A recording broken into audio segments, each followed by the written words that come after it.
guys, I'm going to jump in and get started. This is one of my favorite topics, and what we're going to do today is I think David Monroe is superb at teaching this. So I'm gonna kick us off right now with walking through the soft skill part of this, and David's going to kind of take it into the actual technical hard skill part of it, right? The actual nuts and bolts of how to pull everything that I'm going to talk about. So it's a little backwards. I think ultimately it might have been better to have started this kind of with the technical stuff, walking through and then having me show how to present it. And the fact of the matter is I've got an Inman Connect thing I'm doing with the COO of Redfin and Chris Stewart. And it was really hard to get their schedules together, and they could both do it in about a half an hour. And so I need to hop off to do that. So we're gonna do the presentation first, and then David's gonna take it over and talk about how to pull everything I'm pulling. So the first thing I want to say is that I think real estate data, both learning how to track it. Sorry, I'm trying to see if I can get my Bluetooth on here. Learning how to track it, learning what to track, and how to talk about it to clients is one of the most important skills that you can have. And if you guys develop the habit early of starting all of your meetings with real estate data and tracking the exact same data, what happens is that, 20 years into real estate, you've now presented the same data points for 20 years, right? So what do you think that does when you've just presented 2 data points for 20 years in various neighborhoods around the area? What do you think that does? Makes you an expert.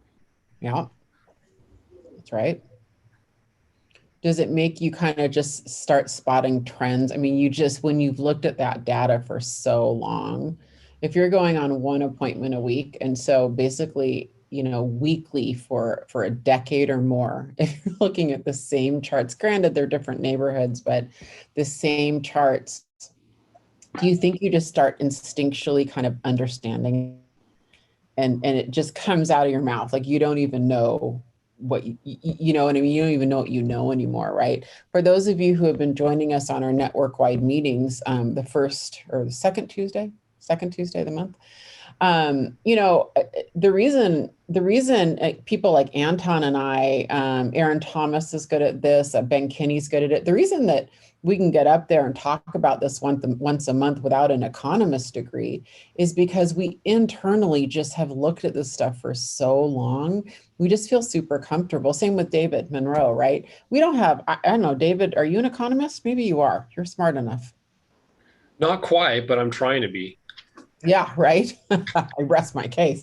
But you almost feel like you are kind of an economist in your own thin slice realm, and that's really what I want you to be. So I'm going to end this with a story that happened last night. Shay was with me, and I talked to Paul. I'm going to end this with a story that happened last night to kind of encapsulate how this can be used kind of in a real world situation that's less than 24 hours old.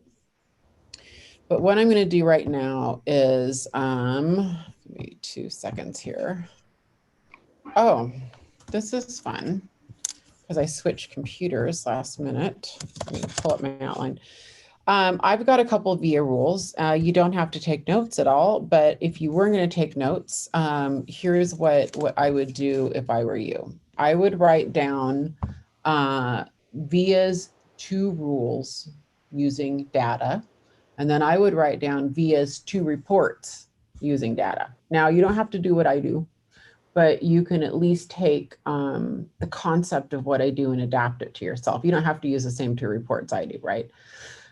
But my 2 rules are 2 data points max at one time. We only look at 2 data points on a chart max, sometimes 3, but 3 is the absolute max. So what do I mean by that? When you have data charts and they have like 5 different data reads that they're reading, that's too many. I like 2. And like I said, every once in a while, I'll do 3. Here's a good example of 2, the one that I'm going to show you in a bit. Active listings to pendings. Here's a good example of a 3rd data point, though, and I actually used one a week ago.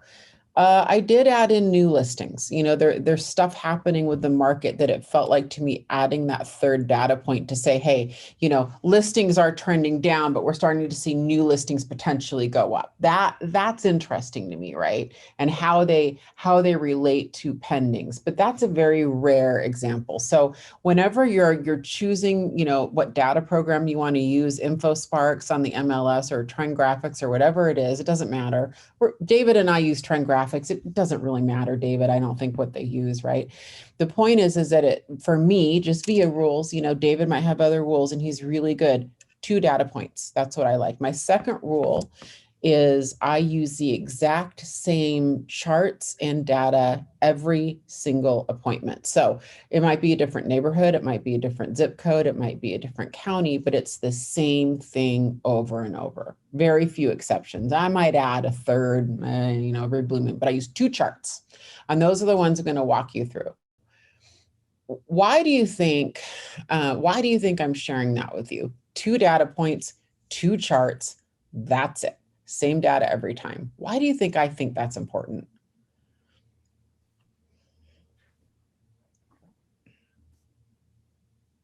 This is where we unmute. Jennifer, maybe just so you can master those 2 points and be able to speak to that really well. Yeah. You don't want to be a jack of all trades, master of nothing, do you? Right.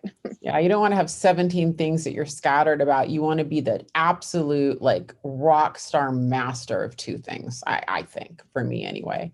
The other thing, guys, is it starting to feel like you're drinking water from a fire hose right now? A little bit. You know, there's so much you're learning that you constantly learn in real estate. And let's just keep this simple, you know, keep it simple, stupid. Just keep it simple, right? Don't overwhelm yourself with data. Just be very, very simplistic about it and just dominate those 2 points. You know, if you are wired, John Ramsey, you are wired to probably know way more than that, right? David Monroe, you are too. That's fair. That's kind of playing off of your personality and your behavioral style. No worries at all, right?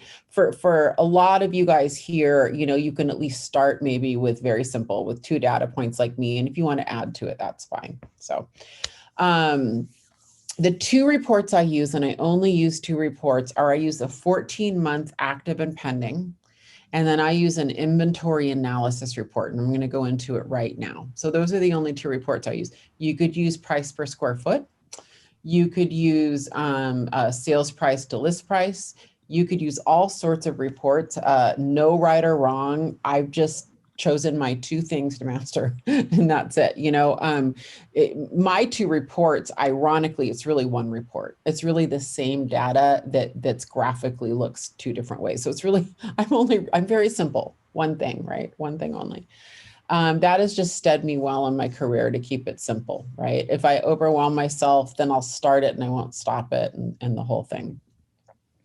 One exception to the report that I typically use is I use the default 14-month trend graphic sale and pended. I'm going to show you in 2 seconds, pended report. What I will do sometimes, especially when I've sold the home, or if it's relevant to the conversation, I will sometimes go back and run a chart from when they purchased the home to now. That's kind of fun to do, like on price per square foot, you know, or, you know, using different things, just show what has happened to their asset over time, you know. And I have one as an example to show you. Let me see here. Yeah, I do. 14 years. I have a 14-year chart that I'm going to show you, just to kind of, it's kind of a fun thing, you know, to do that sometimes. Okay, so we're going to dive in and I'm going to just show you guys how I present this. And then David's gonna take it away and show you how to pull what I'm going to talk about, and he'll even show you more than what I show you, because I've I've seen David's presentation. Just feel free to jump in and interrupt. I don't have the chat window open, or Lena, you can interrupt me. So this is my standard report, and I could go right into role play. Paul, did I do this with Jill and you? No, but Okay, didn't I may really not have. need to with us. Yeah, Lena, let's you and I role play on this. And Shay's heard me a million times, and she can attest. This is literally this is just how I do it. So Lena, let's say we're at a listing appointment, and we've walked through the house together, you know, and now we're going to sit down, right? This is the moment, right? We're going to sit down at that table. So we've done the walkthrough. So Lena, I love your house. What are you hearing about the market right now? Like, what are you hearing about with your friends at work, and what's everyone saying on the street? Just that it's been crazy and people are getting all these offers over list, but I kind of hear it slowing down maybe a little bit. Yeah, it is crazy. And I know you're dying to get into price. That's what you told me on the phone. You're dying for us to talk about price and marketing and all the fun stuff. Really quick, before we get started, I just want to take a moment to kind of show you what that market looks like on paper, right? You know, what it actually looks like statistically, because it's crazy. So this first chart we're looking at, Lena, it's area 560, which is your neighborhood. And so the border of area 560 is Lake Washington, basically through Redmond, and then 520 through right where Kenmore and Bothell hit. So it's kind of that square. So it's basically Kirkland and kind of Bridal Trails area. It goes right up to the Redmond border. So it's basically all of Kirkland. It's 98033, 98034, those kind of areas. And this chart is all homes, no price at all. It's just all homes in Kirkland, period. I screwed up. I meant to do over $1 million. My bad. But anyway, doesn't matter. So here's what's fascinating about this chart, Lena. You're looking at a 14-month graph. Every single one of these green bars is what is left on the market on the last day of the month, right? And if this chart, let's pretend that the price range was $1 million and up, because I actually thought that I pulled it that way. So we're going to just pretend for this role play. So Lena, this is every single home over $1 million in area 560. That's it. It's not homes under $1 million. It's not condos. It's just all single family homes over $1 million. And what you can see here is inventory's gone down. See that? See how it's just like gone down like that? Now this red line is everything that's sold that month. And what's fascinating is see this over here. Typical, like a normal chart, you'd have the red line like right here, you know, maybe down here, right? Look at that. See that red line over the green bar? That means more houses are selling than we even can have on the market. Isn't that insane? Crazy. It's insane. So I bet you're probably wondering, like, how can more houses sell than we have on the market? That doesn't make sense. Is because they're selling so fast. The days on market are so fast that they're coming and going that same month. So what's left at the end of the month is just the leftovers. Yeah. It's either the carryovers who haven't had their offer review, or just, you know, the few small percentage that didn't sell. So basically we have not enough supply for all the people buying. That's what that is. It is insane. And you can see in general that red line's going up and kind of the green line was going down. But what have you noticed the last few months with the green line? It looks about even.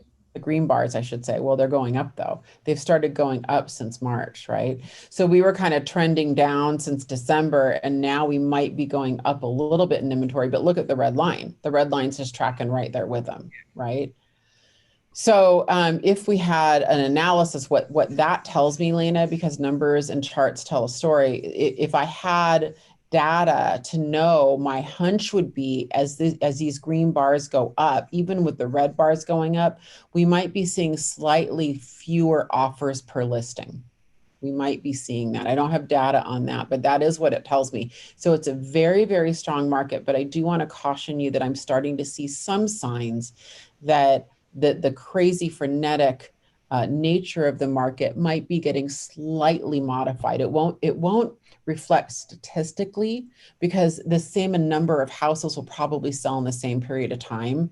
My hunch is that we could start seeing it in sales to list price ratios, potentially, that those could start inching down maybe a little bit. Hard to know. The other thing that can happen is come June, that green bar could go right down again. You know, we don't know, right?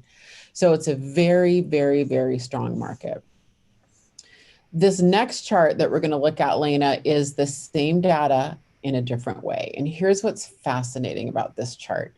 We in real estate world look at a neutral market, not a buyer's market, not a seller's market. We look at that as anywhere from a 4 to 7 month supply. Depends on what economists you talk to, but 4 to 7 month supply somewhere, and they're somewhere around 6 months, you know, back and forth. That's a neutral market. And how we define inventory is if no other homes came on the market, but the same level of sales continued, we would sell out all of the inventory in whatever months the chart says. So if it's 4 months, it would take 4 months. If it's 6 months, it would take 6 months. If it's over that, it's a buyer's market, right? So back in the day, in the downturn, I would sometimes show these yellow graphs, Lena, and I would see 18, 24, 36 month supplies. I mean, crazy high month supply, right? And that was tough because it just pushed prices down so much, because buyers literally had like 20 houses to choose from, you know, and they would just pick them off. They'd just like make these low offers because they could, right? So when you go under, you know, a 6 month supply, you're considered a seller's market. When you're under a 4 month supply, you're considered a strong seller's market. When you're under a 3 month supply, you're a very strong seller's market.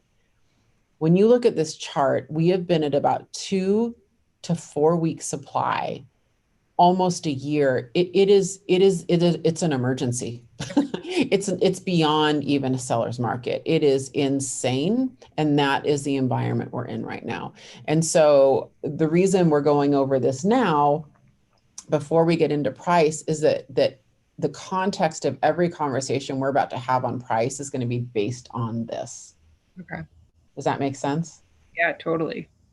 Do these charts and graphs make sense to you? I know you weren't, if you're like me, you didn't major in math and particularly like it, but it's fascinating. But it is so helpful to see everything laid out like this.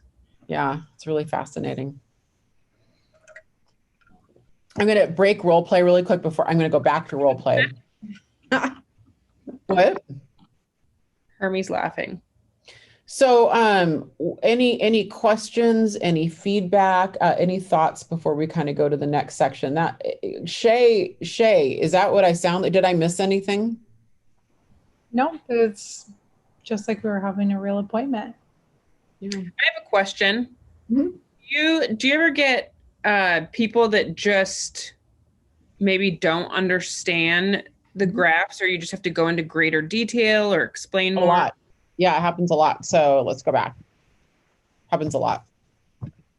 They usually, let's see here. That one I feel like makes perfect sense, right? The inventory. The yellow?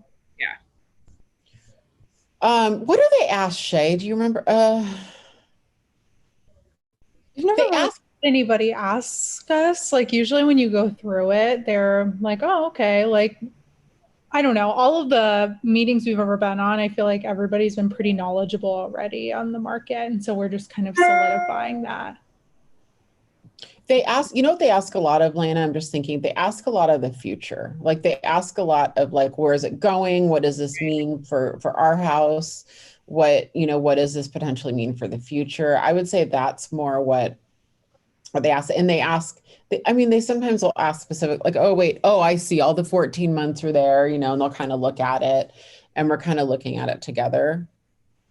The reason I say, we were talking about 2 data points. David will show you the default of this chart is actually a dark green bar. And the dark green bar is closings, right? And I used to show it that way. And I got to the point where, and I think this is really, really important for you guys to kind of think about.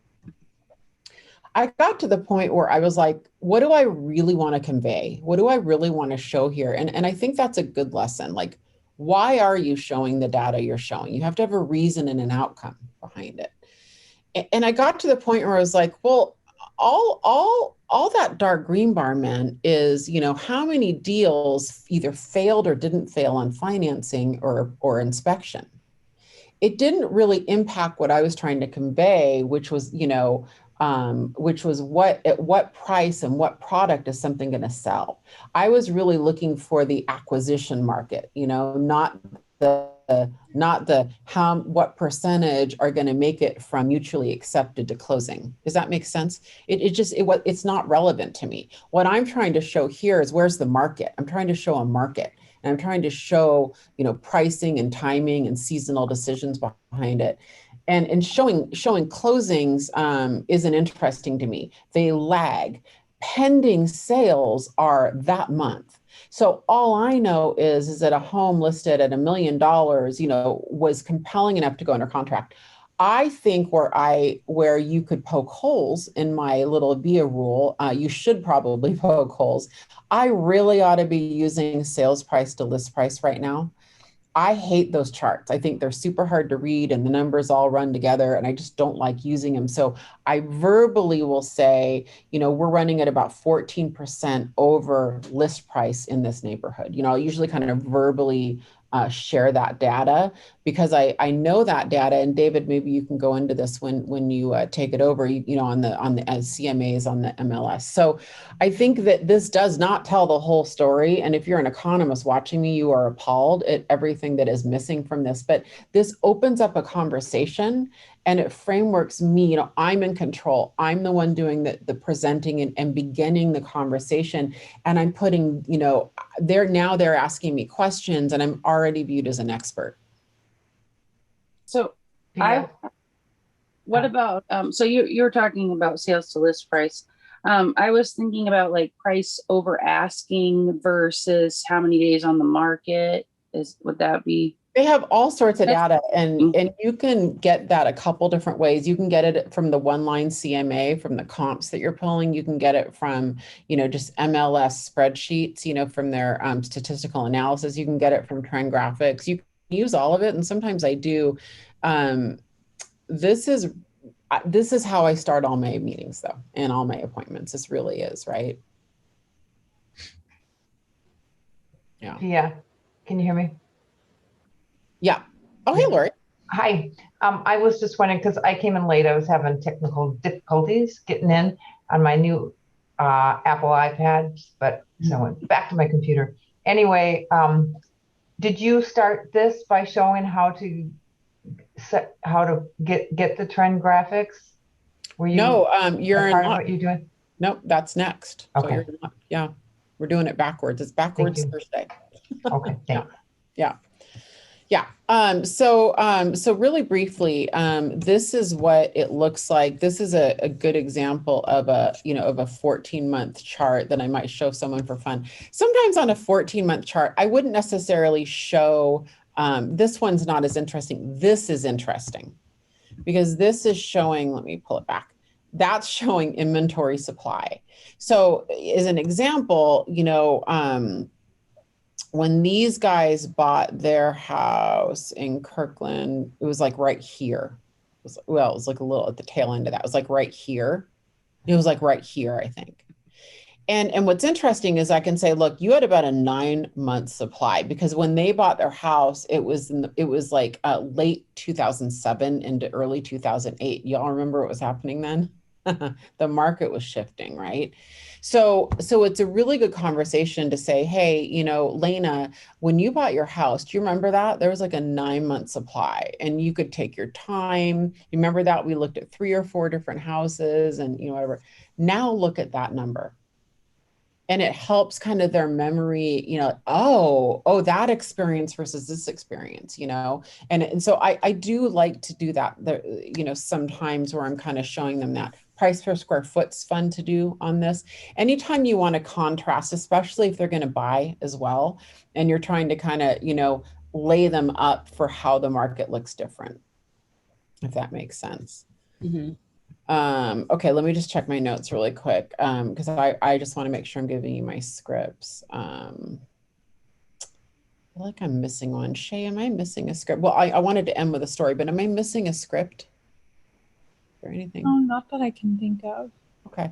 Well, I'm going to end with a story and toss it over to David. And it's just a good example of how I would like all of you guys to think of yourself as real estate agents. And that is that I sold Paul's house with multiple offers. So the people 3 doors down who had their house listed, they canceled the listing and they called us and they said, hey, we know that you listed the neighbor's house.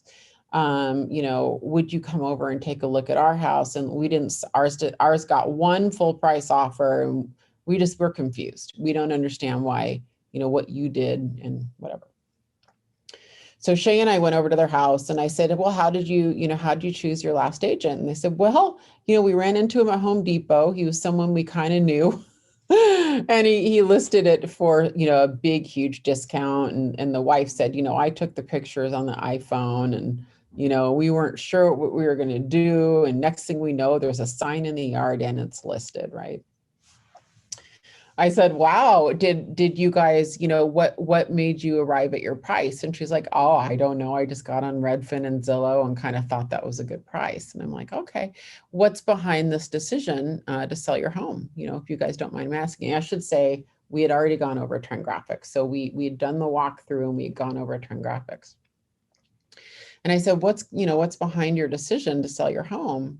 And she's like, I don't know. And the husband's like, we figure we should take advantage of the market, but maybe we'll rent it again. It's been a rental for so long. I don't know. And I was like, okay, well, I mean, what are your financial goals? What are your goals out of this asset? Is it cash flow or is it, to capitalize on appreciation? And I'm pretty sure they looked at me blankly, Shay, you can jump in, but they're like deers in headlight, oh, what? And I go, well, I mean, you're getting about what, $2,500 a month from this, you said, in rent? And they said, yeah. And I go, okay, so is that your goal, to get cash flow from this? And they were like, oh, I mean, I guess so. And I said, okay, well, how much did you buy it for? And they said $285. And I said, okay, so do you guys know what capital gains is?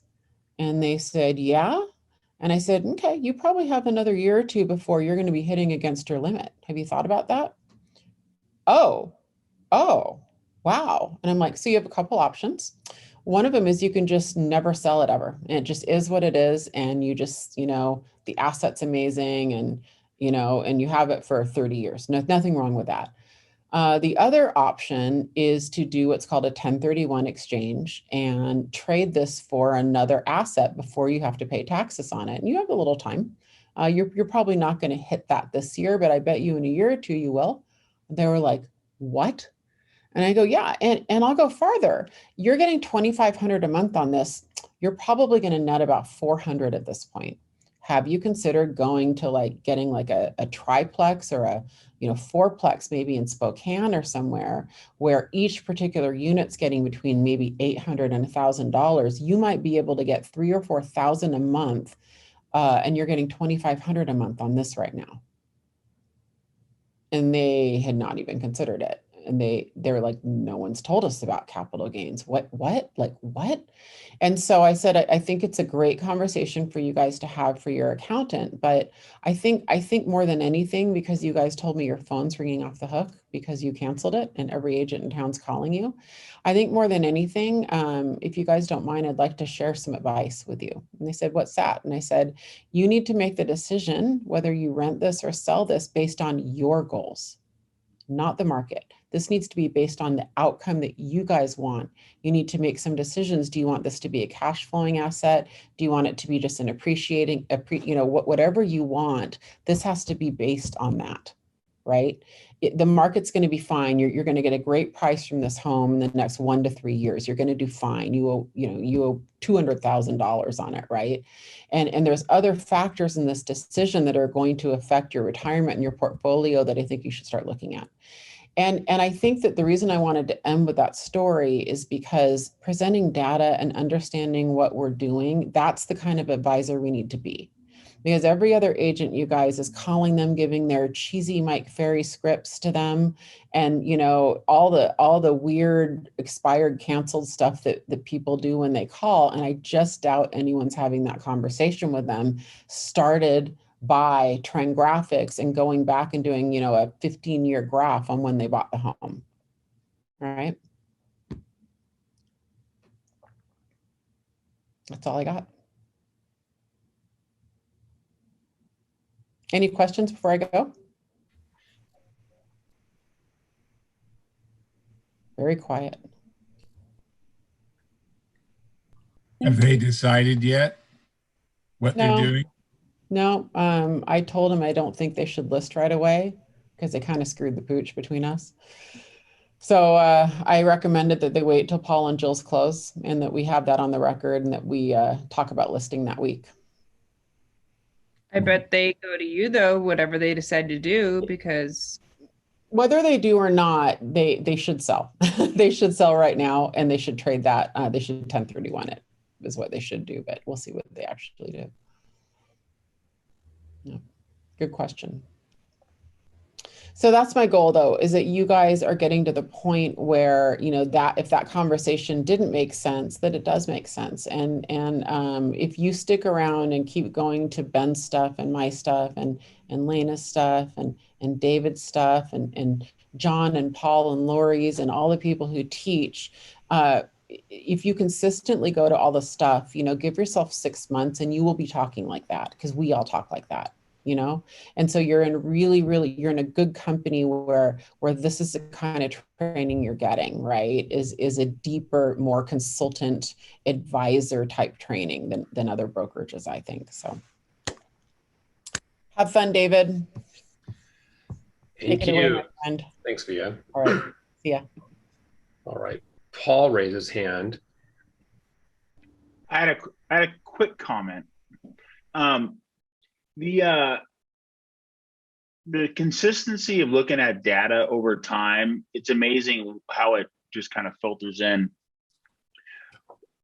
One of the big things, though, is data is the tool. And what I tell our folks to do, and what I try to do on a weekly basis, is it's not just looking at the data, but actually going out and looking at product and property. And because it's, if you're talking to a homeowner about selling their house, I guarantee you they know what's going on with all the neighbors around them.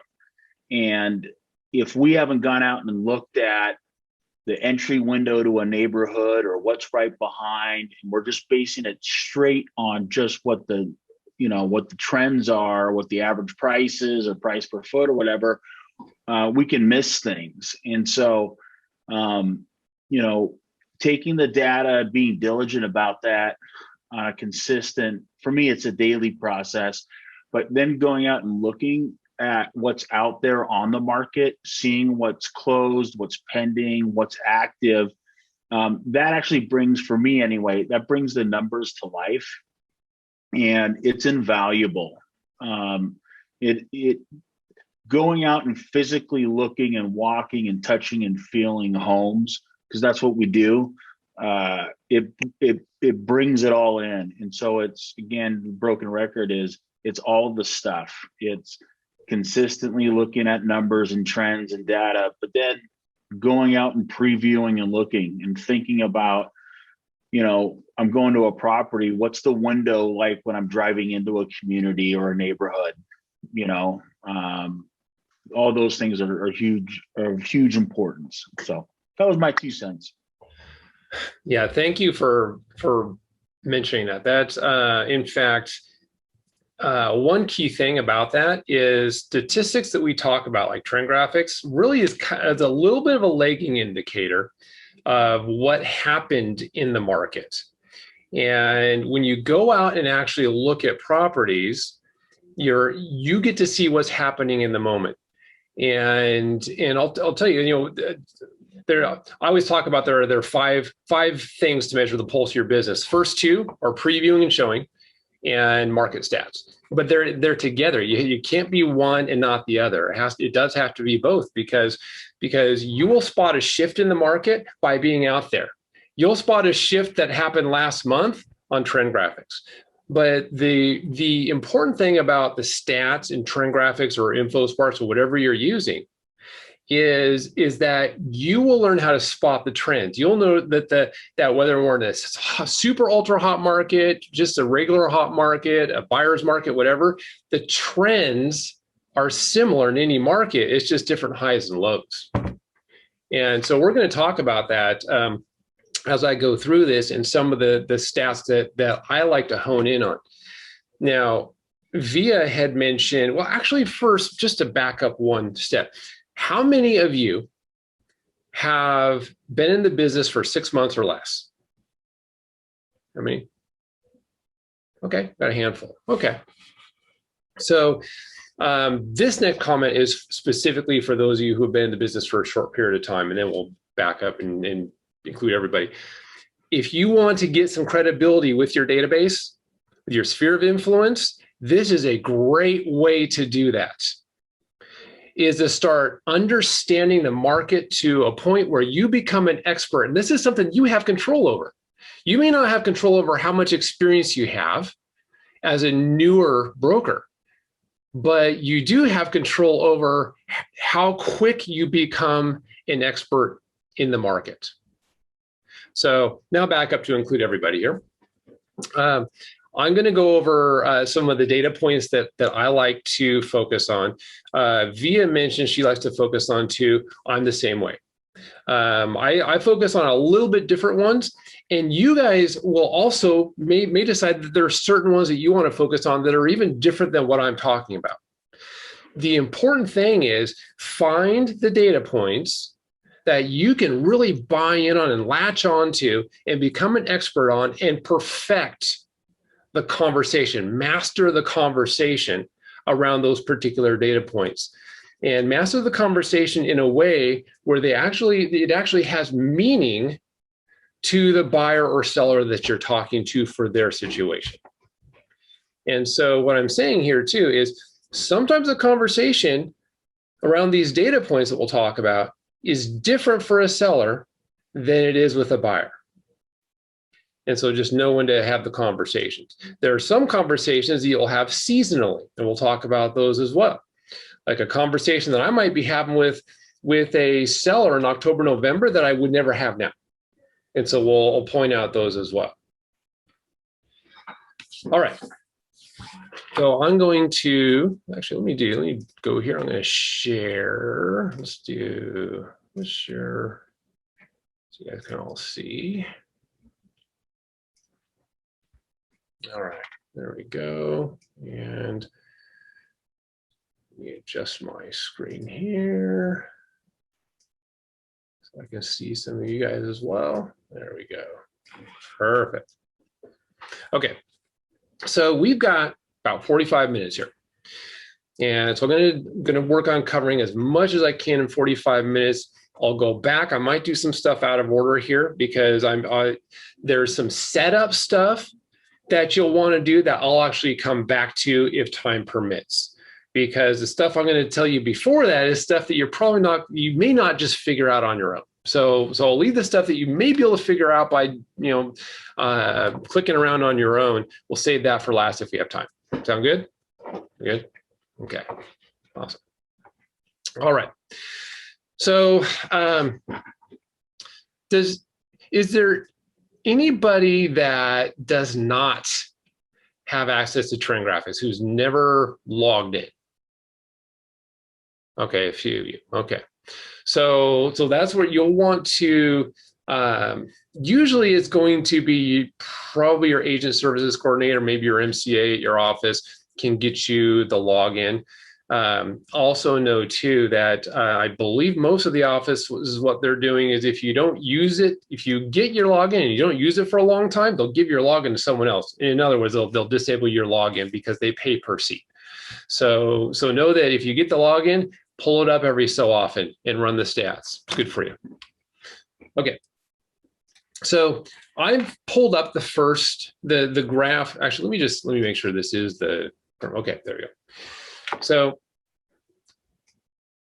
So this by default is the graph that comes up. Now for me, I've set my area at King County. So you can set your area at whatever county that you want, but a lot of the examples I'm going to use here are King County. So if you're like up in Whatcom County or Thurston County, Pierce County, or Skagit County, or something like that, some of this conversation may be a little bit different. So just start thinking about how you would have this discussion based on stats for your county. But in general, the conversation should apply across the board. So one thing that's a little bit different that I like to track that is just slightly different than what VIA tracks is, first thing I do, if I'm looking at for myself, I'll do this drop down and I'll look at all 4 data points to start out with. Now, I will not generally use this graph for a client or prospect discussion, but I'll just for a quick overview, I'll start with this tab and I'll pull up the for sale, sold, pending, and new listings, just to get a quick overview. But when if I get in front of a prospect or client, the actual ones that I like is the blue line and the red line, which is new listing and pending. And I'll show you why. So if we do just pending and new listing, what I like to do is I like to look at trends. What's going to happen next month? What's going to happen this month? Because if you're dealing with a seller or a buyer, they're often curious about what's going to happen next. Seller is going to be, is this a good time to sell? If I put my house on the market 2 weeks, 3 weeks, 4 weeks from now, what's it going to look like? What's the market going to look like? If I'm a buyer, when I get out and I finally find the house I want to buy, what's it going to be like? Or if I'm having a hard time finding a house right now, is that going to change a month from now or 2 months from now based on a typical trend? So one thing that I want to point out here is this trend that you see on our screen is the same every year. It's the same trend every year. If I ran 15 years worth, it's going to look like a whole bunch of ups and downs, just like that, same times of the year. So we're in a seasonal industry, right? Now, some of the ups and downs may look a little bit different. The lines may cross at different times. But what I want to point out here on this is that in the springtime, so this is where your conversations change depending on the time of year that you're in, and our conversation will be different this spring and summer than it probably will be any other year that we're in the business, because we're in kind of an anomaly market right now. And I want to show you why. So you go back, and I'm going to use 2020 as an example here, keeping just for simplicity to keep the graph clean. But can you see my mouse moving around here? Everybody see the mouse moving? Okay. So when you look at July of 2020, so we're running about 60 days behind in our markets due to COVID last year. But what it means is that our peak new listing month was July instead of June or May. Usually it's been May, but sometimes June, okay? So we're looking at here a little bit of an anomaly because we've actually never really had number of new listings be higher in April than May. So we know there's something going on here, just based on our normal trends. And so I'm kind of fast forwarding here, because what you guys will probably do if you're doing this yourself is you'll go back and you look at 2019, 2018 and say, is this really what the normal trend is? So normally what we have as a spring trend is we have a lot more new listings come on the market than having properties come off the market through pendings. So what we're looking at with the red and blue lines is what I believe is one of the most leading indicators that we can have for trend graphics, which is number of new listings. And the reason I don't use closings is because pendings tell us what's happening right now. It's when they went under contract. That's when the action happened, is when they went under contract, not when they closed. Closing was 30 days later, 45 days later, 20 days later, whatever it might be. So what we know is springtime, like early spring market. Let's talk about how these conversations might change throughout the year. Early spring, let's just say, even say January, February timeline. Normal market, typical conversation you're going to have, and maybe even this year you could have had this conversation. Seller says, I want to wait until May to list my house. Flowers will be in bloom, my yard will look great. And you're thinking, well, do you really want to, if it wasn't for that, would you want to sell sooner? And they're like, yeah, I'd love to sell sooner, but I think we need to wait until May because I think that's when it's going to be the best time to sell. So what we know is when a buyer or seller says something, they're usually saying the same thing that all the other buyers and sellers say, right? So we know that when a seller says at the beginning of February, boy, I think I'm going to wait until May when everything looks great to sell. Well, so are all the other sellers. So the question to a seller, in using these types of graphs is, okay, so what you're thinking is and you're showing the graphs here is what you're saying is what a lot of other sellers think as well every single spring. And they all put their house on the market and all their yards look great and you have a lot more competition.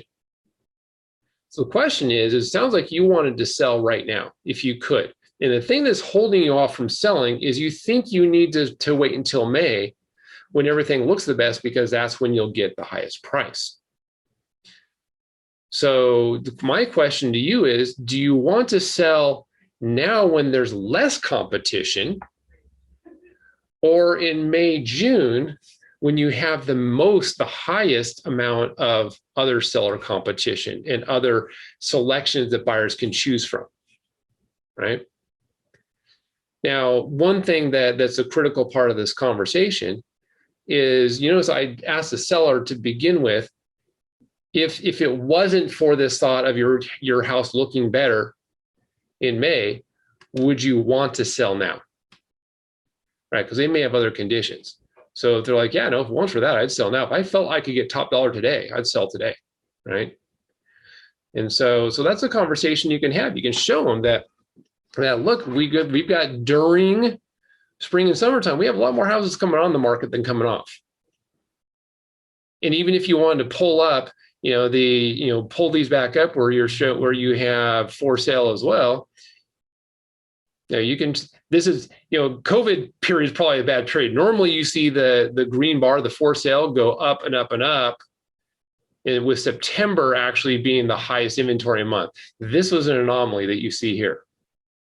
So I'm going to give you tell you a little bit as far as all previous years. September is usually the highest inventory month of the year. So it's not until after September that active inventory actually starts going down. Now, people think the springtime is the highest inventory. That's when the most new houses are coming on the market. But when you have that gap, the white space in between the blue and red lines is additional inventory coming on the market. And then what happens right around October, November? Changes a little bit, right? So Via alluded to this as well, is that, let me go back to just showing the two lines. So in October, November, this traditionally happens pretty much every year. October, November time period, you start getting houses that come off the market faster than they're coming on the market, meaning that more houses are coming off the market than coming on the market. It means inventory is going down. Buyers have less to choose from. So a seller that's thinking, well, I feel it's risky to sell as we go into the winter. I would ask, well, is it risky? Because you still have buyers buying. In our market, we have buyers that buy year round. I mean, our market doesn't come to a grinding halt like some markets do, that, when the snow starts falling and people can't even drive out to a house to view it, like in the Midwest, right? The markets come to a grinding halt a lot of the times in other markets, but we got buyers, they buy 12 months a year here. And so we know there are a lot of serious buyers out in the winter, right? You get in the springtime, people are like, oh, let's go look at some new decorating ideas. They go, at every open house, look at houses for sale, right? A lot of tire kickers out there. The sun comes out, it just seems to bring people out wanting to look at houses, right? But what about the winter? You think people are sitting there in November like, gosh, I wish I had something to do. It's raining out and freezing cold. Like, hey, let's go look at houses, right? They're not doing that, are they? They're like, if they're going out looking at houses in November, December, beginning of January, they're probably pretty serious about buying, right? And so this is the conversation you can have with a seller, even during the winter time. It's like, well, you get to be the only one out on the market. You don't have much competition during the winter, and that's when the serious buyers are out. So you have opportunities still there too with sellers. Now with buyers, think about some of the conversations you might have with buyers around this timing. Look at the springtime. Buyer is frustrated during the spring and say, wait, we typically have more new listings come on the market throughout the summer. That inventory should continue to increase. Now, right now, I'm saying we're an anomaly right now because this is the first year ever on record that I'm aware of that we might actually have the blue line and the red line cross in the spring or summertime. But we also know that this market is not going to sustain this way. And so I want to make sure you guys know how to have these conversations based on the typical trends. Even if the trend gets bucked for a couple months, just know that things will normalize. And so I want to make sure that what I'm talking about here applies not just to now, but also in the future too. When months after you've been through this class, you can still know what conversations to have. Make sense? Okay. Anyone have any questions on this particular graph and why I use pendants and new listings as my primary conversation piece? I like to talk about the leading indicators, like what's going on right now, not what happened. That's why I don't even use solds at all. I use pendings because that's when someone went under contract. Okay. I'm going to jump over to another tab, which is the second one that I traditionally use. And then we'll go through all of them as well, because some of you guys might have ones that you like better too. But I go with days on market, sold price, list price ratio. Now, this is one that you want to be careful of, because right now you've got a drop down here. You can do average cumulative days on market and sales price to original list price, or sales price to last list price. Now, we don't get many price reductions in all of our markets right now.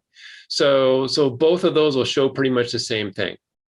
But just know that when the market shifts and things start to slow down a little bit and we start seeing more price reductions, it's going to be really important for a seller specifically to see the sales price to original list price ratio and sales price to current list price ratio. Anyone know why that's important?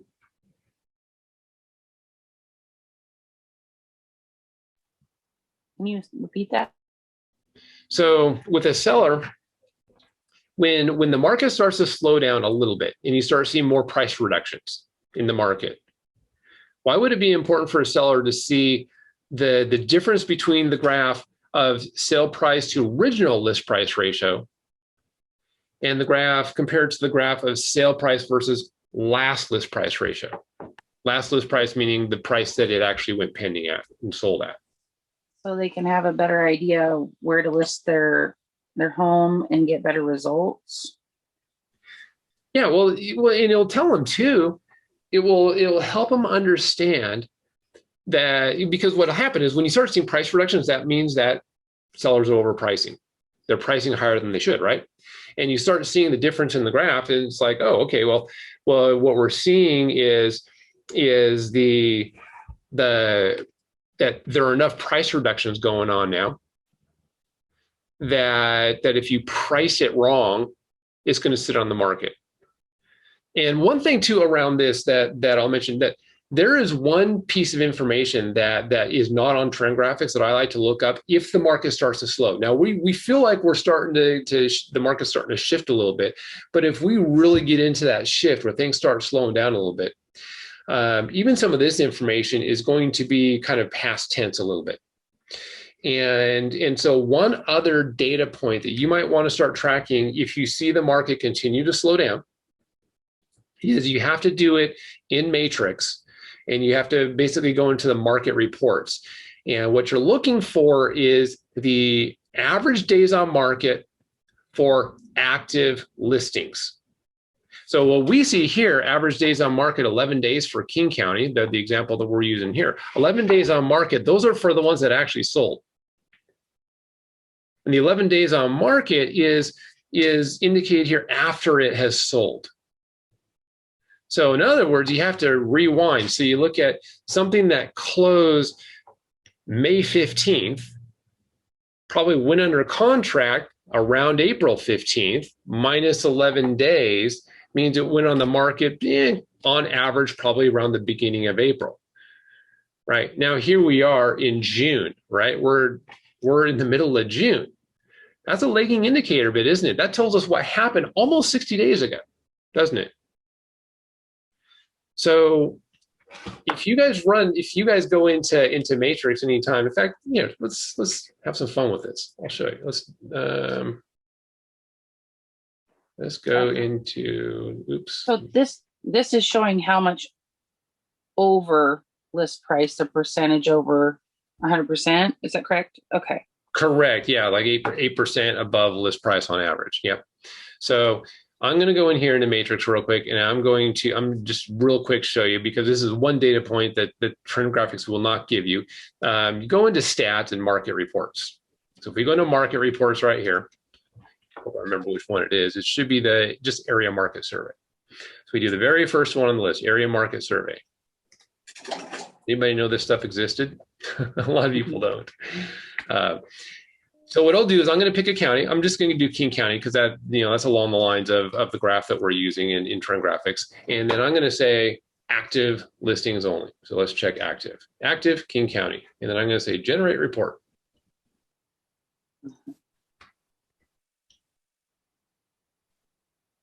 Go down here, average days on market, 43 days. Did that surprise you guys? Here, let's go back to Trend Graphics. 11 days on market, King County. Now there's one thing here. Let me adjust something here because there is one thing that is a little bit different. I do residential, not condo in Trend Graphics. Forgot to mention that. So let's generate that. That might give us some different numbers. 33 days on market. But still, does that surprise you a little bit? Of all of the active properties on the market right now, all the active single family properties in King County right now, the average is 33 days on market for the ones that haven't sold yet. Now, those could be ones that came on the market yesterday, today, 30 days ago, 60 days ago. Doesn't matter, 90 days ago, whatever. 33 days. Trend Graphics says 11 days. So the key is you watch that area market survey and see, we say, okay, 33 days today. Then you start moving on and see, okay, what does it say, a week from now, 2 weeks from now, 3 weeks from now, 4 weeks from now, and start comparing. Is that 33 going up? And if you're in a shifting market, that number will start going from 33 to 40 to 45 to 50 to 55 to 60. Before you ever see those numbers on here, you'll see it's 11 days go up to 16 or something like that. And they'll be, but wait, it says 45 now on the actives and on that matrix report, which, by the way, you can do. I did that for all of King County. You can do it by area too. You might have noticed a second option on that. If we go back here, I think we can go back, area market survey by area. So you can pinpoint specific areas too, if you want. I just use the county just as an example. But when you start putting that in front of a seller, because what happens is when the market starts to shift a little bit, sellers will overprice. They will have a tendency to want to overprice.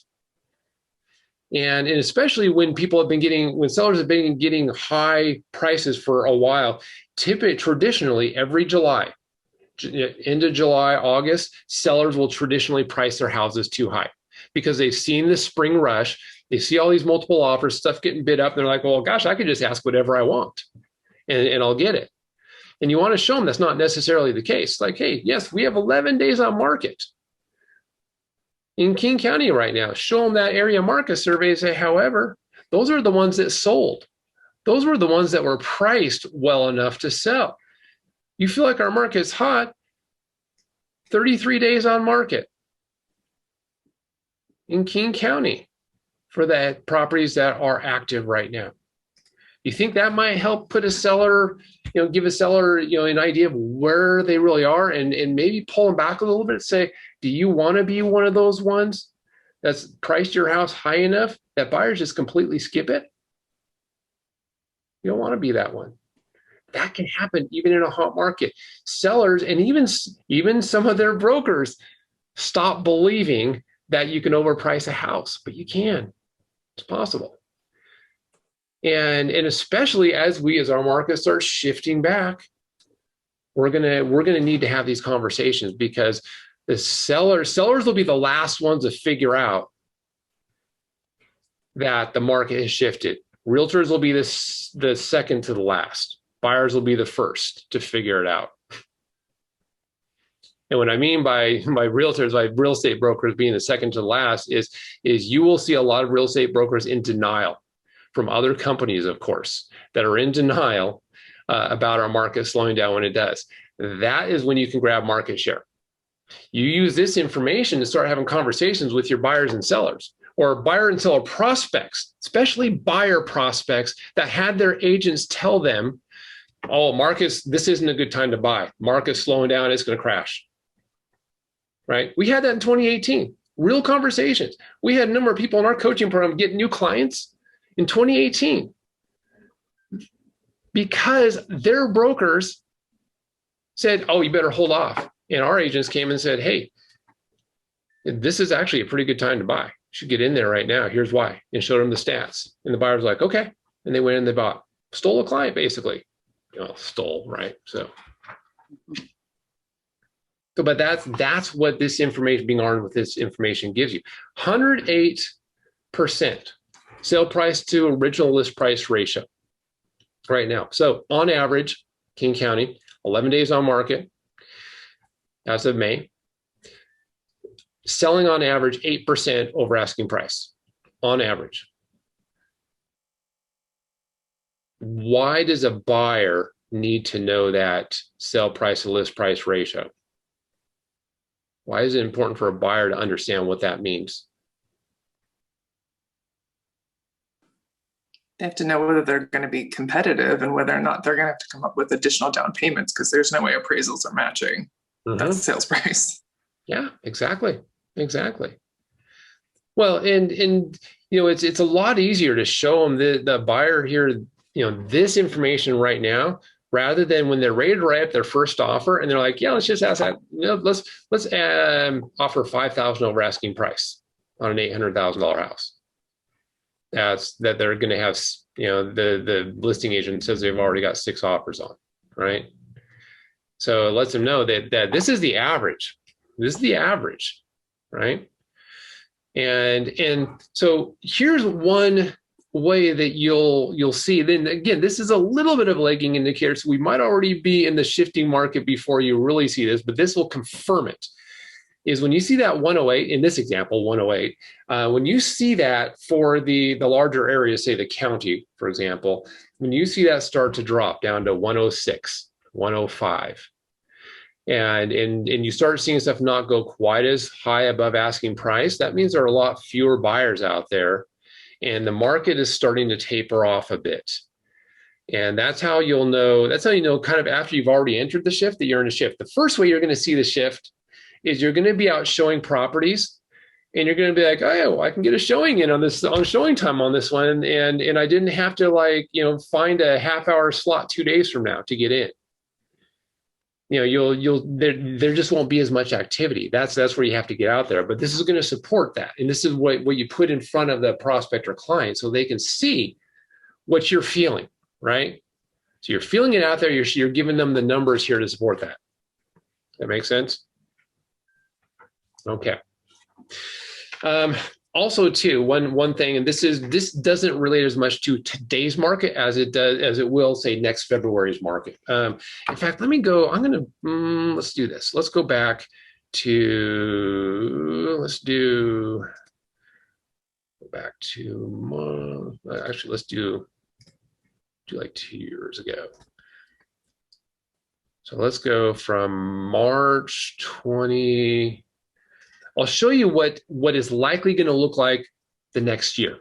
Sorry, the conversations you're going to have as we get into the next upcoming seasons.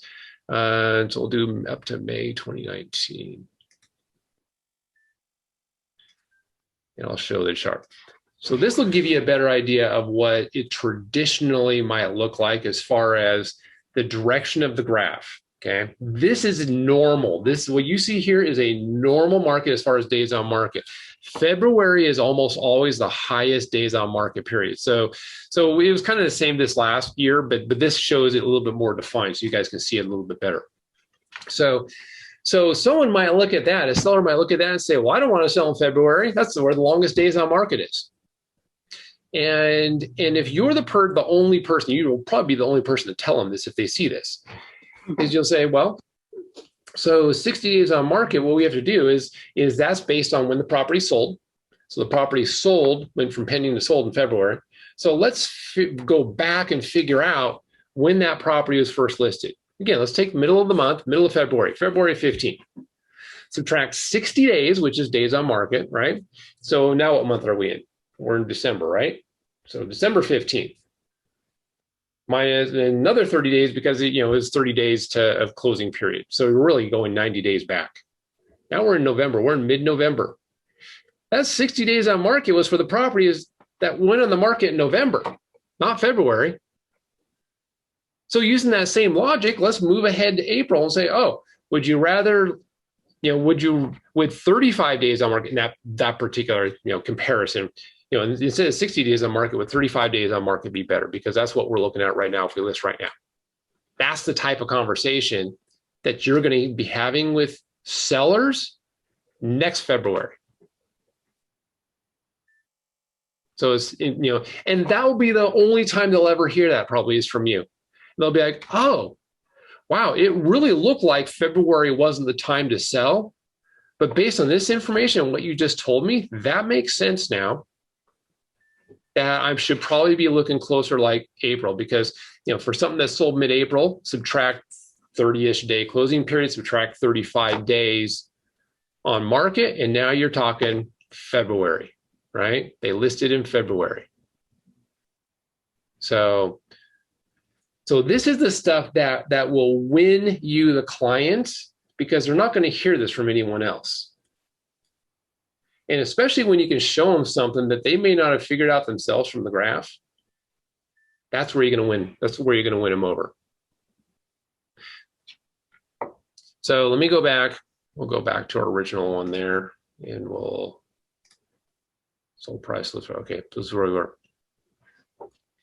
Any questions on this and some of the conversations you might have? Does it make sense? Just even the examples that I've used.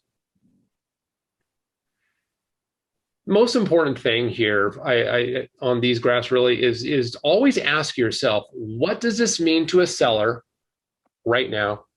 And what does this mean to a buyer right now? And ask yourself that every month. So my recommendation is pull these graphs up every month and ask yourself, what does this mean to a seller? What does this mean to a buyer?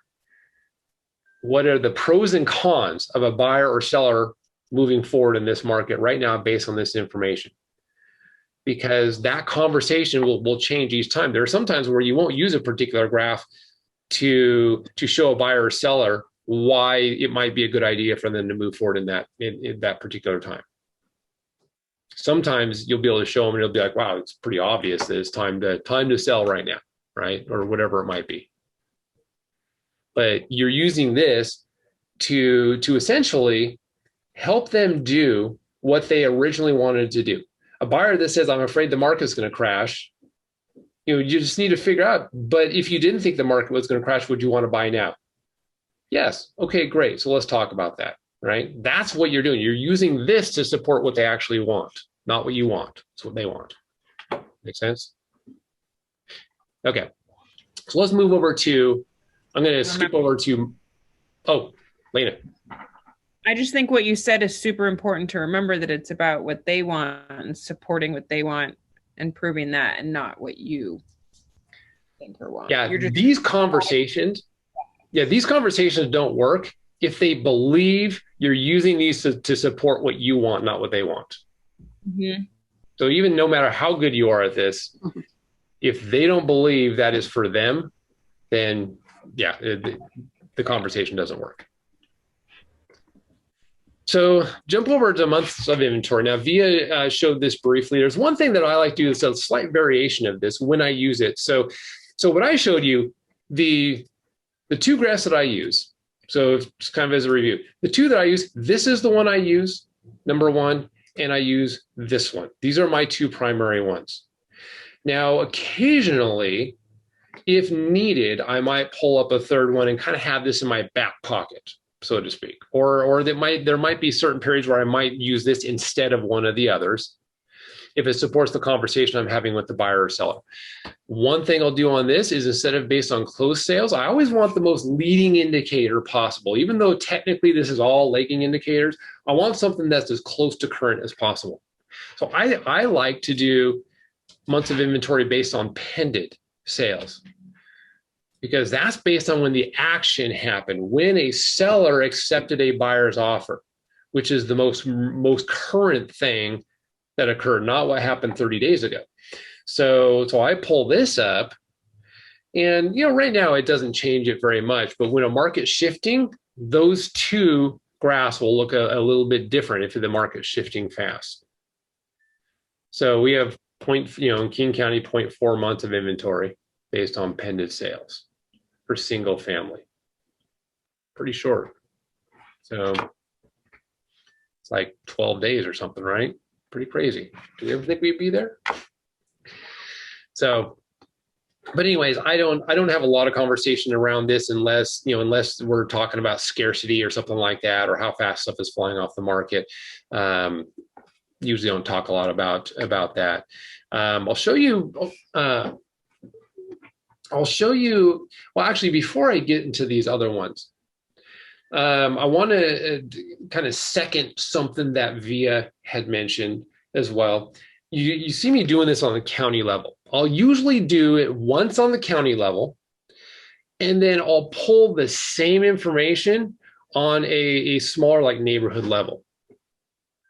Now, the reason I always do both is because the county one will show the trends, the overall trends. The neighborhood ones, usually the numbers are small enough oftentimes within a neighborhood that sometimes a few anomalies could really impact the graph. So let's take one. Let's look at for sale and sold, for example. Okay, looks pretty straightforward. You can tell it's going up, going down, going up. It's going to go back down. It's going to go back up. We pretty much know the trend there. But let's take an area. Let's take a neighborhood, and let's go like a community. Let's do English Hill. So I'll do this spans two areas. So we'll do English Hill. It's a neighborhood in King County. Let's do show chart and see what comes up. Now, does that tell you much? I mean, if you were just to look at this graph, does that like tell you much as far as trends? Probably the only trend that I see here is that November, December, there's not much going on in that neighborhood. That's about the only thing it tells me. Doesn't tell me a whole lot. It tells me that May was a pretty darn good month in that neighborhood. But it really is, this is where you get these anomalies. Look at average price per square foot. Let's see what this tells us. It can be a little bit all over the board, right? Price per square foot. It's like, oh, it looks like this one time was the time to buy. That wasn't. That's not true. It's not true. In fact, let me show you something. I'm bouncing around here a little bit just to kind of give you guys some ideas of talking points with clients and prospects. Let me do, well, actually, let's look at median price. So average price for sale and sold. See, again, this doesn't tell us a whole lot here on for sale, But let's look at median price sold. Median price for the area. So here's where you have to be a little bit careful. So let's look at this example. I've seen better examples probably, but I figured we're already here, so we'll just use this as an example. So look at September of 2020, average median price sold 1.263 million. Next month, median price sold is $1,050,000. Previous month before September, 1076.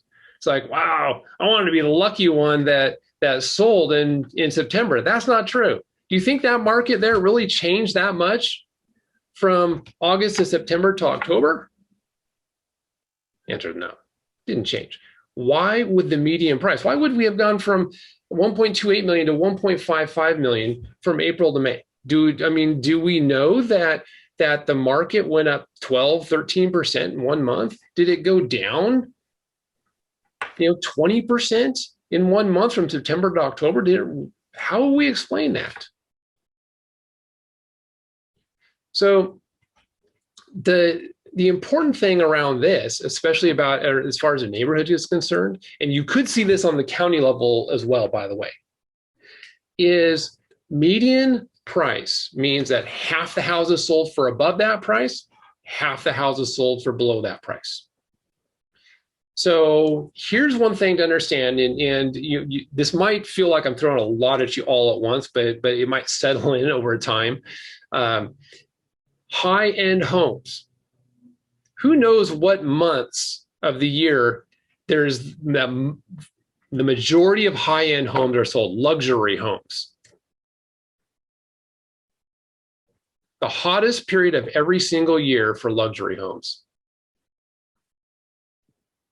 And it's really the same period as any other home, but it's by a much larger factor. In other words, from February to June, July, or I should probably say from March to June, by far the highest selling months for high-end homes. And that part of the market tanks during the winter oftentimes. Now I use that and I say tanked in a relative sense because our market is so fast right now. It's all relative, right? But we see the high-end homes tend to sit on the market longer than the low-end homes in the winter. So go back to our median price conversation. So half the houses sell above a particular price, half sell below. You've got 10 houses that are $1 million and 10 houses $500,000, right? That are on the market, for example. What's the median price? Anyone know? 10 that are $1 million, 10, well, let's say they sold. 10 sold at $1 million, 10 sold at $500,000. What's the median price? It's halfway in between, right? $750. So $750 is the median price. But now let's say you had $10 million properties come on the market, $500,000 properties come on the market, but only 2 of the $1 million ones sold and 8 of the $500,000 ones sold. Do you think that would pull that median price down from $750 down closer to $500? The answer is yes. Because if you had 8 at $500 and 2 at $1 million, the median price is going to be closer to $500. And it's going to make it look like the median price went down, even though the value of the individual houses may not have gone down. The $1 million houses may still be worth $1 million. The $500,000 houses may still be worth $500,000. It just means that the market shifted, so there's a higher number of lower price houses selling. So when you look in the winter and you see December, January, that looks like, wow, median price went down. And you're like, but it doesn't feel like prices really in our market went down. That's because a higher number of the lower end houses sold than the really high end houses. And that made it look like the average price was lower, but the individual houses, the values didn't actually go down during that period. David, can I ask you something? Yes. So I talk about trends a lot, and for a couple of years, and do videos on this, for a couple of years, I was using average price. And then I noticed that most articles in the newspaper and other places seem to be using medium price. What do you think is the best one to use, medium or average, when we're talking to the average person about this? I think that medium price gives a better indication of where our market really is, because average price, average price for sale and sold is usually going to be higher. Yeah. Actually, so this is neighborhood one. Maybe I should do the full county for that. Let's look at here. Let's go to average. So if we look at median price sold, this is King County. So 825, 840, 875. Let's look at the average price for sale and sold. See, it's always going to be higher on, for the average. And so what will pull that up is you get a $5 million house that sells, that pulls that average way up. Whereas the median, that's not going to affect the median quite as much, because if another lower end house sold that was well below that, then the median still isn't going to move that much. Mm-hmm. And so that's actually even a lead into this particular graph. And when I use this, this right now, what you see here is a little bit more difficult to gauge than a typical year. And so I'm going to back up this to a little bit before. Actually, let's just do, I think we might be able to just do last 2 years. That might give us what we want. Let's see if that tells us a little bit more. A little bit. So this right here is winter time that I'm circling right here. So the average sold price is much higher than the average for sale price. What this indicates is that example that I used, $10 million house on the market, 500,000 put on the market, 2 of the $1 million houses sold, 8 of the $500,000 houses sold. That means what's left on the market is 8 of the $1 million houses and 2 of the $500,000 houses. Again, the average active listing price at that time is going to be closer to $1 million. It's going to be much higher. It's going to be this upper end thing. So that's why you see January of 2020, it was winter time. The average for sale is going to be higher during the winter time because there's a bigger percentage of the high-end properties sitting on the market. And then they come off the market in the spring, where you see the average active for sale price go down. And usually the pending or the average pended or sold price will go up like this. Sometimes it's actually bigger than this. So let's go back to this current and look at this. A seller just looking at this, for example, that you're talking to, will look at this and say, wow, 1.4 million almost is the average for sale price, but 1.08 million is the average sold price. What is stuff selling for like 20% below asking price? Right? Some people, if they just look at that, they'll think that, but that's not the case, because there's no correlation between those two. So it's just showing, based on the ones that sold, this was the average price that they sold. Based on the ones that are on the market, this is the average price of what's on the market. It's not saying that it's not that list price to sale price ratio thing. The only time I use this graph, and actually this year, I'd probably wait until next year to use it, because this year the peaks and valleys aren't big enough to really hit home. But it's with a luxury seller. So the luxury seller, because what you're looking for is right here, the peak right here is normally a lot higher, but our market was so hot, even the high-end houses were coming off the market pretty quick. But normally this is a lot higher. And what I would tell a seller is if they're selling during the winter, it's going to sit on that. It basically is going to sit on the market longer, because the high-end houses aren't coming off as fast as the lower end houses.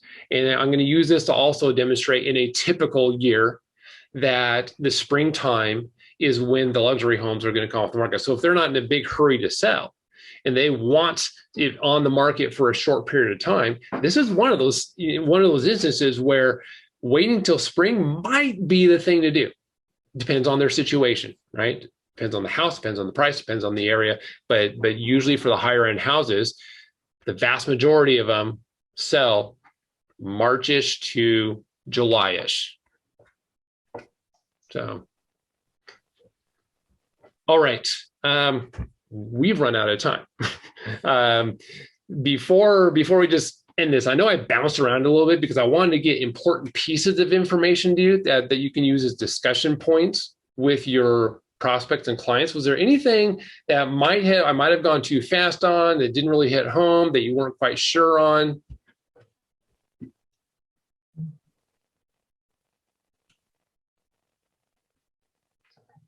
Okay. Head's spinning still a little bit. So much good information. Awesome. Well, I hope that helped a little bit in terms of, having those conversations. My recommendation coming out of this, find two graphs that will become your graphs, that you will study, you'll become an expert on, you'll master the conversation. Go out and talk to as many friends as possible to talk about what's going on in the market, and just practice having those discussions. And what were the two graphs that you liked again? The two graphs that are my favorite is for sale versus sold. But actually, technically it's on this tab, but it's the pended and new listings, because that tells us going on right now, activity in the market right in this moment, or as close to this moment as possible. And then the third tab, days on market and sold price, list price ratio. So I'll use both of these on this graph. Sale price to list price ratio or original list price ratio. It doesn't matter right now because there are very few price reductions. So it's the same thing. In days on market to show what we're at for days on market. Those are my two go-to ones. Might be some rare situations, I'll use others, but I'll do this. I'll do these two graphs at the county level, and then I'll do it at like the neighborhood level or whatever their area is. So we can dig into particular numbers. It might tell us like, okay, how many listings are we competing against? What's the average list price to sale price ratio in this particular neighborhood? And so we can hone in there a little bit better. We're using the neighborhood one for what's going on now, the county one for them to see the trend on what's going on. Sounds great. Thank you. Awesome. You're welcome. All right. Anything else? Anyone else? We good? Okay. Good. Cool. Thanks, David. All right. You're welcome. Thanks everyone for coming. It's recorded. So if you want to go back and watch and pay attention so that you can really soak in the information and learn, how him and Via were saying that they said stuff and how they talked to clients, definitely go back and rewatch this. I think that'll help too. One more thing before we go to you guys. The next L3 is going to be in person. So watch out for details. It'll be in Everett. It's going to be super exciting. So we'll send out an email about that too. All right, you guys have a good day. All right. See you guys. Bye. Thanks, David.